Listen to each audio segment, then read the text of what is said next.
Mini episode 708 of the FDH Lounge is brought to you by Royalty Tours USA, your ultimate resource to traveling in style to attend sporting events. Follow them on the web at royaltytours.blogspot.com. The FDH Lounge. You want to schedule your life around it.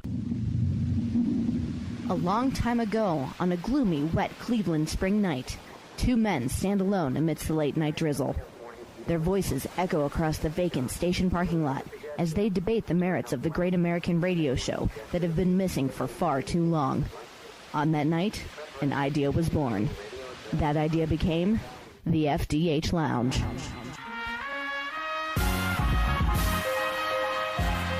Welcome to the FDH Lounge. Welcome to FDH Lounge mini episode number 708. This is FDH Managing Partner Rick Morris here with our preview of Better Call Saul episode 2.6 titled Valley High. Here are the top 5 developments coming out of episode 2.5. Number 5. Boy, were we wrong about Slippin' Kimmy. Season 1 left the subtext of Jimmy and Kim's apparent non-relationship blank, but the Season 2 premiere showed her charmed by Jimmy's grift with the expensive liquor bottle. But since then, it's been completely the opposite direction as the program has demonstrated that she's the complete anti-Saul in terms of her approach to work and the law. Every episode this season has demonstrated ever more emphatically how ill-suited she and Jimmy are for each other, as much as they obviously wish otherwise. All that remains at this point is to see how much more each tries to change the other, always a futile move. Number 4. Chuck's pettiness knows no bounds. Episode 2.5 was bookended by love interests of the McGill brothers. It's clear that Chuck has always harbored a grudge about his brother's ability to charm his better half, and now the older sibling is going to try to use his influence at HHM to rescue Kim and further poison her against Jimmy. Too bad for Jimmy that bile is not charged by electricity. Number 3, we need to learn more about how Chuck and Jimmy's dad lost his money. On the surface, Chuck presented a plausible story to Kim about how his younger brother caused their father to die of a broken heart. But because this show is always full of wrinkles and the writers clearly aren't going to reposition our sympathies back to Chuck at this point, there has to be more to the story. For somebody as streetwise as Jimmy, the scenario of paying protection money to crooks threatening the family business could well make sense, and it might explain why Jimmy felt that he couldn't explain to the family that he was actually trying to help them, not rob them. Number 2.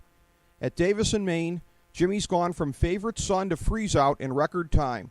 Jimmy's rash decision to run his commercial without permission has not only put Kim into internal exile at her workplace, it's led to him being shadowed by a self-righteous, rule-abiding wet blanket named Aaron. He gave Kim the I gotta be me speech in the season opener, but every week that goes by makes you wonder when or if he's going to realize the folly of his ways. He's chased the girl away, at least somewhat, and now he's poisoned the waters at a sweet job where people were really excited to have him come on board initially.